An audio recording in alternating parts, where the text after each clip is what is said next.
ஷெஹன்ஷா வெளியில் சென்றிருக்கிறார். பிரஜைகள் பொறுமை இழந்து கல்லை எறிகிறார்கள். மகாமங்கவிற்கு தலையில் காயம் ஏற்பட்டுள்ளது. அதனால் என்ன? மகன் செய்த தவறுக்கு தண்டனையை அனுபவிக்கிறார். ஒருவேளை இந்த தண்டனையை ஷெஹன்ஷா அனுபவிக்க நேரிட்டா? அவர் கோபத்தோடு சென்றிருக்கிறார். விபரீதம் ஏதும் நடந்துவிடக் கூடாது என்று பயப்படுகிறேன். என்னால் அவரை தடுக்க முடியவில்லை. ஆனால் தங்களால் தான் அவரை தடுக்க முடியும். ஜலால் எங்களது உறவை காப்பாற்ற முயற்சி செய்து கொண்டிருக்கிறார். அதை கெடுப்பதற்கு உனக்கு என்ன இவ்வளவு அவசரம்? ருக்கையா பேகம், நான் கூறுவதை தாங்கள் தவறாக எடுத்துக் கொள்கிறீர்கள். தயவு கூர்ந்து புரிந்து கொள்ளுங்கள். நிலைமை கைமீறி போய்விட்டது. அப்படியென்றால் அது உனக்கு நல்ல செய்திதானே? நிலைமை கைமீறி சென்று அவர் எனக்கு தலா கொடுப்பதுதானே உனது லட்சியம். அதன் பிறகு நீ இங்கு விசேஷ பேகமாக்கி விடுவாய். அதுதானே உனக்கு தேவை? தங்களுக்கு ஏன் புரியவில்லை? பிரஜைகள் கோபமாக இருக்கிறார்கள். மக்கள் சக்தியை விட வேறு எதுவும் பெரியதல்ல ஜோதா பேகம். இந்த புயலை அடக்கக்கூடியவர் எனது ஜலால் மட்டுமே. மக்கள் இவ்வாறு புரட்சி செய்கிறார்கள் என்றால் பாவம் ஷெஹன்ஷாவால் என்ன செய்ய முடியும்? அவர் வெளியில் சென்றார். இந்த சாம்ராஜ்யத்தின் ஷெஹன்ஷாவை தாக்குவதற்கு யாருக்கு தைரியம் இருக்கிறது?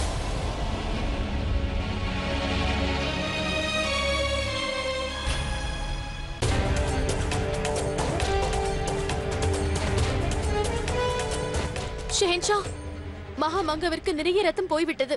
அவருக்கு மருந்தளிக்க அனுமதி கொடுங்கள்.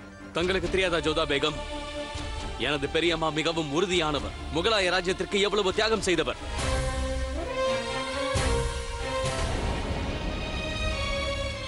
நீங்கள் தான் அம்மா. இவரை காப்பாற்ற வேண்டும்.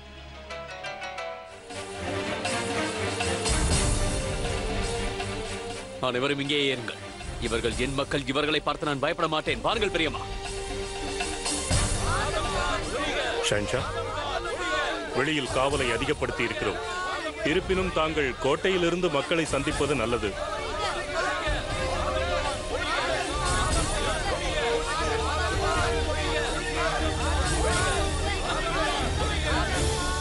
எனது பெரியம்மாவை கல்லால் தாக்கியது யார்? கூறுங்கள். என்னுடைய பெரியம்மாவை கல்லால் தாக்கியது யார்? முகலாய மகா மந்திரியை தாக்கினார்கள் என்றால் அது ஒரு பாட்சாவை தாக்கியதற்கு சமமாகும். உங்கள் பாட்சாவை நீங்கள் அடிக்க ஆசைப்பட்டால் அடித்துக் கொள்ளுங்கள். அவர் செய்த தவறு என்ன? கூறுங்கள். ஆதம் கானின் தாய் என்பதால் குற்றமா? அதுதான் காரணம் என்றால் இவர்கள் எனக்கும் தாய் தான். ஆகையால் என்னையும் தாக்குங்கள், அடித்துக் கொள்ளுங்கள். ஆதம் கான் எங்களுக்கு கிடைக்கும் வரை நாங்கள் அமைதியாக இருக்க மாட்டோம்.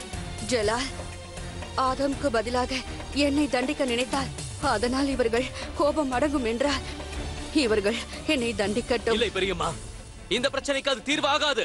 ஆதம் கானை ஒப்படையுங்கள்.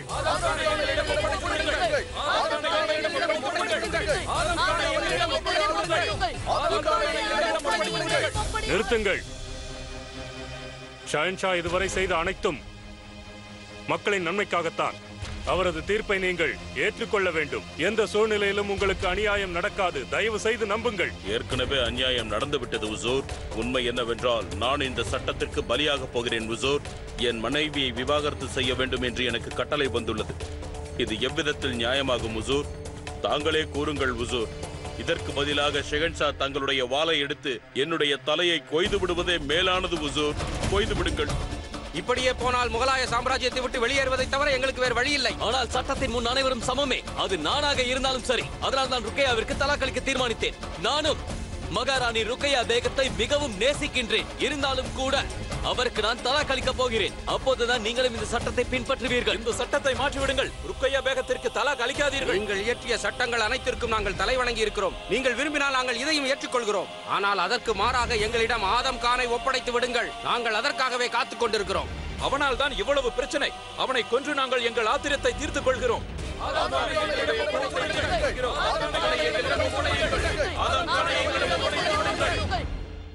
நீங்கள் கூறுவது எனக்கு நன்றாக புரிகிறது. ஆனால் நான் கேட்டுக்கொள்வது ஒன்றுதான். நீங்கள் அனைவரும் சற்று அமைதியாக இருங்கள். இப்படி பிரச்சனை செய்வதால் எந்த பலனும் கிடைக்கப் போவதில்லை.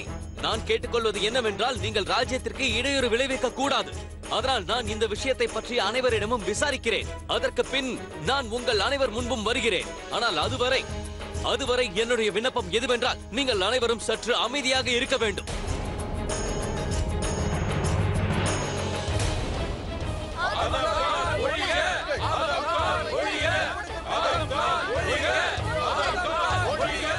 அனைத்தும் தயாரா? ஆம் ஜனாப், அதிவேகமான குதிரை தயாராக உள்ளது. தஸ்லீமின் வீடு சற்று தொலைவில் உள்ளது. ஆனால் என்ன? கோட்டையிலிருந்து வெளியில் செல்லும் அனைத்து துவாரங்களிலும் மக்கள் குவிந்திருக்கிறார்கள். தாங்கள் வெளியேறும் போது தங்களை யாராவது கண்டுபிடித்து விட்டால் என்னவாகும்? இவர்களால் என்ன செய்ய முடியும்? இவர்களை கண்டு எனக்கு பயமில்லை. ஆதம் கான் ஒரு மாவீரன். எதிர்ப்பவர்களின் சிரங்களை கொய்தெறிவேன். இந்த நாட்டு மக்கள் ஆதம் கானின் கோபத்திற்கு ஆளாகிவிட்டனர். நான் யார் என்று காட்டுகிறேன். ஆதம் கான், அங்கேயே நெல்.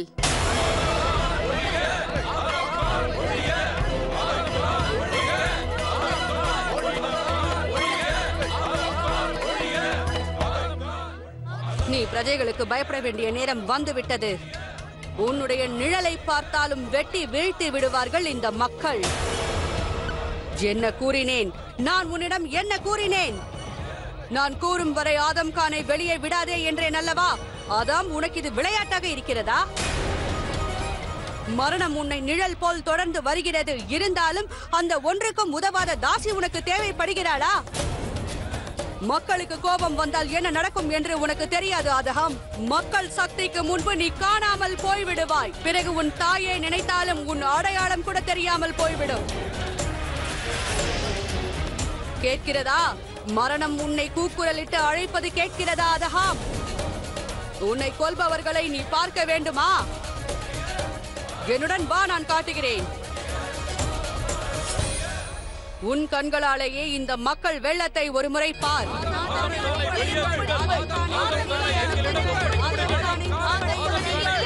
அனைவரும் உனக்காகத்தான் காத்திருக்கிறார்கள்.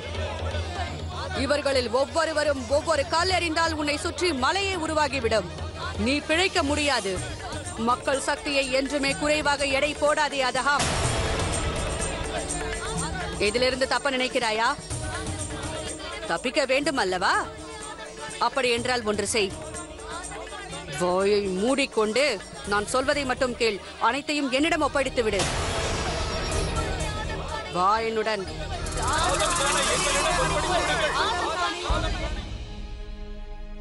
ஆதாப் ஹுசூர், என்னை அழைத்தீர்களா ஷஹன்ஷா? ஆமட்கா அவர்களே, இப்படி மக்கள் இரவு முழுவதும் நம் கோட்டையை சுற்றி நிற்பது எனக்கு பிடிக்கவில்லை. அதனால் நீங்கள் தர்பாரை கூட்டுங்கள். இந்த பிரச்சனைக்கு நாம் உடனடியாக ஒரு முடிவு காண வேண்டும். தங்கள் கட்டளை ஷஹன்ஷா.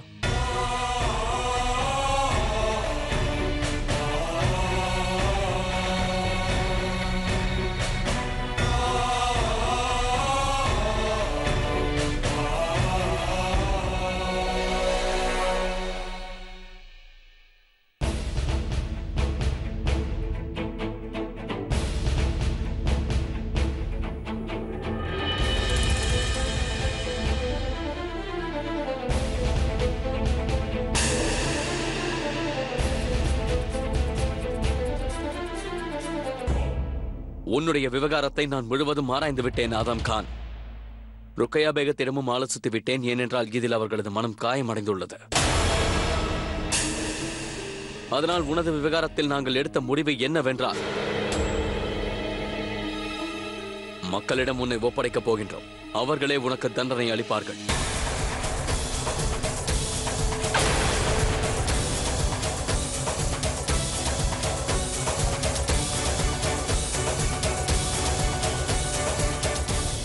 வேண்டாம் ஷஹன்ஷா.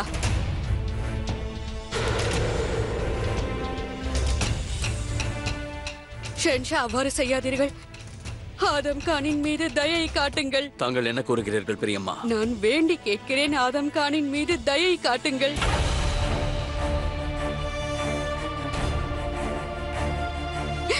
என் மகன் ஆதம் கானுடன் தாங்களும் என் பாலை கொடுத்திருக்கிறீர்கள். அதனால் தயை காட்டுங்கள். இதனால் வரை இவன் உங்களது மகன் என்பதால் தான் இவன் செய்த தவறுகளை நான் மன்னித்தேன். ஆனால் இப்போது மீண்டும் ஆதம் கான் முகலாய ராஜ்யத்தை கேள்விக்குறியாக்கிவிட்டான். அனைவரும் நிறைந்திருந்த தர்பாரில் அவன் தவறு செய்து விட்டான். என்னுடைய கட்டளைகளை அவன் மீறிவிட்டான். மத சட்டத்தின்படி பெரியவர்களின் முன்னிலையில் நடந்த எங்களது நிக்காவை இவன் செல்லாது என்று கூறிவிட்டான். உண்மையில் இவன் செய்த செயல் மிகவும் கீழ்த்தனமானது.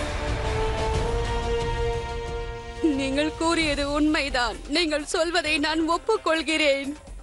இருப்பினும் உங்களை வேண்டி கேட்கிறேன், என் மகன் மீது தயை காட்டுங்கள் ஷென்ஷா.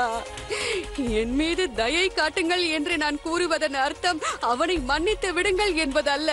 வேண்டுமென்றால் ஆதம்க்கு மரண தண்டனை அளியுங்கள், வேண்டுமென்றால் தங்கள் வாளால் தலையை வெட்டி விடுங்கள். மக்கள் முன்பு ஒப்படைத்து விடாதீர்கள். ஆதாமை சித்திரவதை செய்து கொள்ளுவார்கள். அந்த கொடுமையை நடக்க விடாதீர்கள். கருணை காட்டுங்கள் ஷென்ஷா. பெரியம்மா, நான் ஒன்றும் செய்வதற்கில்லை. இவற்றை விரும்பி பெற்றுக் கொண்டது உங்களது ஆதம் கான் தான். நீங்கள் தவறாக புரிந்து கொண்டிருக்கிறீர்கள். ஆதம் கானின் மனதில் இவ்வாறான எண்ணம் உதித்ததில்லை. இந்த விவகாரம் இவ்வளவு தூரம் வரும் என்று ஆதம் கனவில் கூட நினைத்திருக்க மாட்டான். நீங்களும் ருக்கையா பேகமும் பிரிய வேண்டும் என்று அவன் நினைத்ததில்லை. தயை கூர்ந்து என்னை நம்புங்கள். ஆதம் கான் எப்பொழுதும் அவ்வாறு எண்ணியதில்லை. ஆதம், ஷென்ஷாவிடம் கூறு, ருக்கையா பேகமும் ஷென்ஷாவும் பிரிய வேண்டும் என்பது உன்னுடைய எண்ணம் அல்ல என்று நீயே கூறு ஆதம்.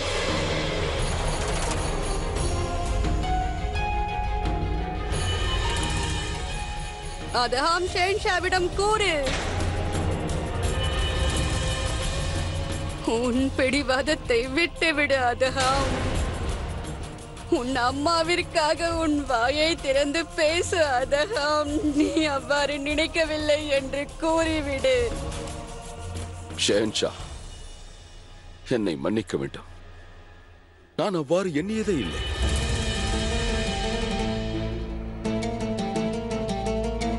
நீங்கள் பேகம் ருக்கையாவை தலாக் செய்ய வேண்டும் என்று எண்ணியதே இல்லை. தஸ்லீமை நிக்காக் செய்து கொள்ள ஆசைப்பட்டேன், அவ்வளவுதான். இதற்கு முன்பு நிறைய பேர் நிக்காக் செய்து கொண்டார்கள். அதை யாரும் குற்றம் கூறவில்லை. ஆனால் எனது விருப்பத்திற்கு மட்டும் தடை போட்டு விட்டார். அது என் மனதை காயப்படுத்தி விட்டது. வார்த்தைகளால் வர்ணிக்க முடியாது. என் இதயமே சுக்குள் நூறாக சிதறிவிட்டது. நான் மிகவும் உண்மையானவன் ஷென்ஷா அவர்களே. முகலாய சாம்ராஜ்யத்திற்கு சேவை செய்கிறேன். ஆனால் கிடைத்தது என்ன? எனக்கு என்ன கிடைத்தது ஷென்ஷா? அவ பெயர்தானே மிச்சம். ஆதம் கான், நீ செய்தது மிகப்பெரிய குற்றம். நீ என்னுடைய கட்டளைகளை எதிர்த்தாய். அப்போதே நான் எனது வாளால் உன்னை வெட்டி இருப்பேனானால் நான் அப்படி செய்யவில்லை. இந்த விவகாரத்தை நான் அங்கேயே முடிக்க விரும்பவில்லை. நான் நினைத்தது ஒன்றுதான், தவறு செய்பவர்கள் யாராக இருந்தாலும் அவர்கள் பாட்ஷாவிற்கு பயப்பட வேண்டும் என்பதுதான். இனி தவறு செய்ய நினைப்பவர்களுக்கு உனது வாழ்க்கை ஒரு பாடமாக இருக்கட்டும். அதேபோல் இன்று உனது திமிரு அடக்கப்பட்டு விட்டது ஆதம் கான். ஒரு ஷென்ஷாவின் முன்பு நீ எவ்வளவு பலவீனமானவன் என்பதை இன்று அறிந்திருப்பாய் ஆதம் கான்.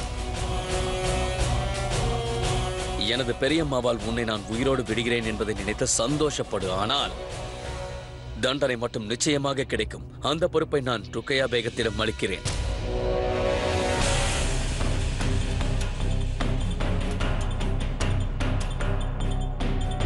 ருக்கையா பேகம், ஆதம் கானிற்கு நீங்க விரும்பிய தண்டனையை அளிக்கலாம்.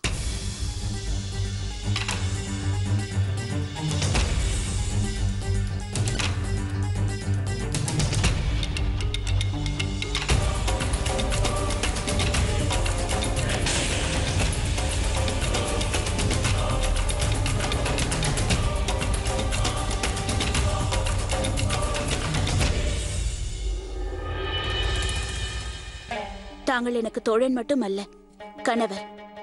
அதோட ஷெஹன்ஷாவும் கூட. ஆகையால் எனது சார்பாக நீங்கள் என்ன முடிவெடுத்தாலும் அதற்கு நான் சம்மதிக்கிறேன். ஏனென்றால் எவ்வாறு தீர்ப்பு வழங்க வேண்டும், என்ன தண்டனை கொடுக்க வேண்டும் என்று என்னை விட தாங்கள் நன்றாக அறிவீர்கள்.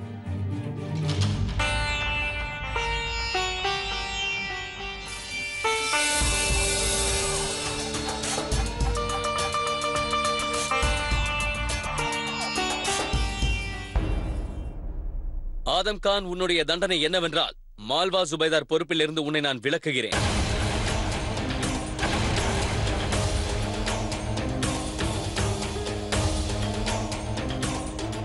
இந்த சபையை நீ அவமானப்படுத்தியதற்காகவும் சபையில் எதிர்த்து பேசியதற்காகவும் தர்பாரை விட்டு உன்னை நான் தள்ளி வைக்கின்றேன்.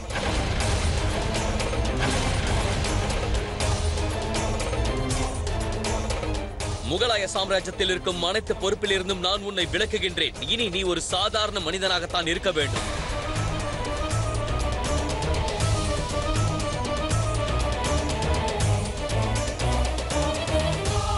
அக்கா அவர்களே, ஆதம் கானிடம் இருக்கும் அனைத்து உரிமைகளையும் உடனே கைப்பற்றுங்கள். என்னுடைய அடுத்த கட்டளை வரும் வரை இவனை சிறைச்சாலையில் அடைத்து வையுங்கள்.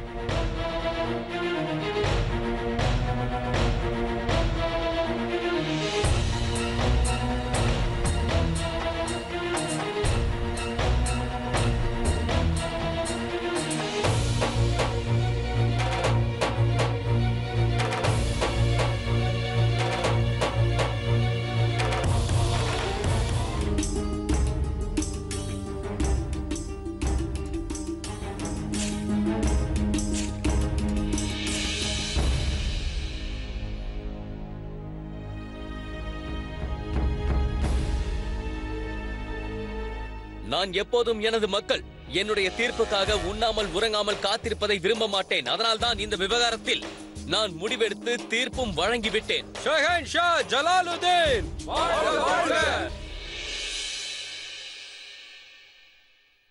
அக்கா அவர்களே, முகலாய பேரரசின் சக்கரவர்த்தி ஜலாலுதீன் அவர்கள் இட்டிருக்கும் கட்டளையின்படி இன்று முதல் 14 வயது நிரம்பாத எந்த ஒரு பெண்ணிற்கும் நடக்கும் திருமணம் செல்லுபடி ஆகாது என்றும், அந்த திருமணத்தை செய்து வைப்பவரும் செய்து கொள்பவரும் தண்டனைக்குள்ளாவார்கள் என்றும் இதன் மூலம் அறிவிக்கப்படுகிறது. இந்த சட்டம் இன்று முதல் அமலுக்கு வருகிறது. ஆனால் இதற்கு முன்பு நடந்த திருமணங்களுக்கு இந்த சட்டத்தின் பாதிப்பு இருக்காது. இதன் அடிப்படையில் தன்னுடைய விசேஷ பேகம் ருக்கையா அவர்களுக்கு ஜலாலுதீன் அவர்கள் தலாக் வழங்க மாட்டார் என்று இன்று தர்பாரில் முடிவெடுக்கப்பட்டது. இதில் எந்த மாற்றமும் இல்லை. நாங்கள் ஷஹன்ஷா அவர்களுக்கு நன்றி கடன் பட்டு இருக்கிறோம். மக்களுக்கு சாதகமாக முடிவெடுத்திருக்கிறீர்கள். ஆனால் குற்றவாளி ஆதம் கானுக்கு தண்டனை வழங்கப்பட்டதா என்று எங்களுக்கு தெரிய வேண்டும். ஆதம் கான் செய்த தவறிற்கு அவனுக்கு தண்டனை வழங்கப்பட்டு விட்டது.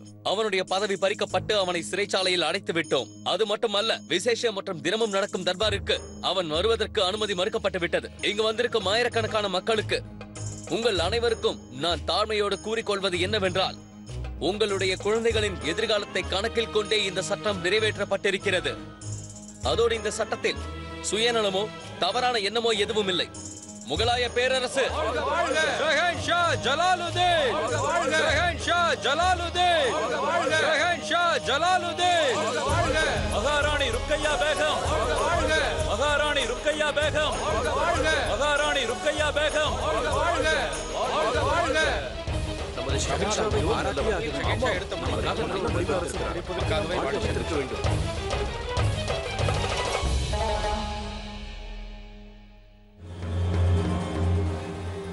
ஆதாப் ஹுசூர். ரேஷம், எனக்காக ஒரு வேலை செய்வாயா? குறைந்த நேரத்தில் ஒரு கட்டளை பத்திரத்தை உருவாக்கு. சாத்தியம் இருக்கிறதா? என்னுடைய கடமையே தங்களுடைய கட்டளையை பின்பற்றுவதுதானே. ஆனால் இது கடினமான வேலை. முதலில் பிரமாணத்தை எழுத வேண்டும். அதை நன்கு பரிசீலித்த பிறகு ஒவ்வொரு வார்த்தையையும் ஷெஹன்ஷாவிடம் படித்து காட்ட வேண்டும். பிறகு நகல் எடுக்க வேண்டும். அதன் பிறகு முத்திரையை பதிப்பார்கள். இதற்கெல்லாம் அதிக அவகாசம் தேவைப்படும் ஹுசூர். ஒருவேளை ஷெஹன்ஷா நினைத்தால் இந்த பிரமாணத்தை சீக்கிரம் எழுதிவிடலாம். இவையெல்லாம் தங்களுக்கும் நன்றாகவே தெரியுமே. தெரிந்திருந்தாலும் அடையாளம் காண முடியவில்லை. அப்படி என்றால் ஆதம் கானுக்கு தண்டனை வழங்கிய சிறிது நேரத்திலேயே என் முன்பே பிரஜைகளுக்கு அச்சட்டம் படித்து காண்பிக்கப்பட்டது. அவ்வாறு நடக்க வேண்டுமென்றால் அச்சட்டத்தை முன்பே எழுதியிருக்க வேண்டும். அப்படி என்றால் இது முன்பே உருவாக்கப்பட்டதுதான். அனைத்தும் முன்பே முடிவு செய்யப்பட்டிருக்கிறது. தீர்ப்பு வழங்குவதற்கு முன்பு தயார் செய்து எடுத்து வைக்கப்பட்டு விட்டது. அப்படி என்றால் ஜலால் என் முன்பு அரங்கேற்றியதெல்லாம் வெறும் ஒரு நாடகம் மட்டும்தான். எனக்காக நடத்தப்பட்ட நாடகம். யாஹுதா, அப்படி என்றால் மூவரும் ஒன்று சேர்ந்து விட்டார்கள். மூவரும், பேகம் ஜோதா, பேகம் ருக்கையா, ஜலால், மூவரும். அப்படி என்றால் ருக்கையா பேகம் பிரஜைகளின் முன்பு பேசியதெல்லாம் ஆதம் கானை பற்றி கூறியது இறுதியில் பிரஜைகளை தூண்டிவிட்டது. இவை அனைத்தும் ஒரு திட்டம் என்கிறீர்களா? நிச்சயமாக. அப்படி என்றால் இதில் ஜோதாவிற்கும் பங்கிருக்கிறதா?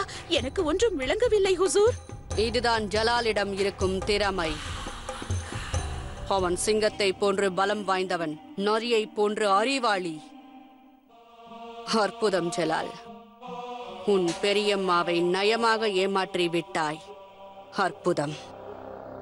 ஆச்சரியம் என்னவென்றால், பேகம் ஜோதாதான் இதற்கெல்லாம் காரணம் என்று ருக்கையா பேகம் என்னிடம் வந்து கூறிய பொழுது எவ்வாறு மூவரும் இணைந்தார்கள் என்பதுதான் எனக்கு விளங்கவில்லை. இவர்கள் மூவரையும் ஒன்றாக இணைத்தது யார் என்று எனக்கு முதலில் விளங்கவில்லை. ஆனால் ஜலால் ஜோதாவை இரவில் சந்தித்ததாக என் உளவாளி வந்து கூறினான். ஆனால் எனக்கு இதுவரை இந்த நாடகம் புரியாமல் இருந்தது. ஜலால் என்னிடமே விளையாடிவிட்டான்.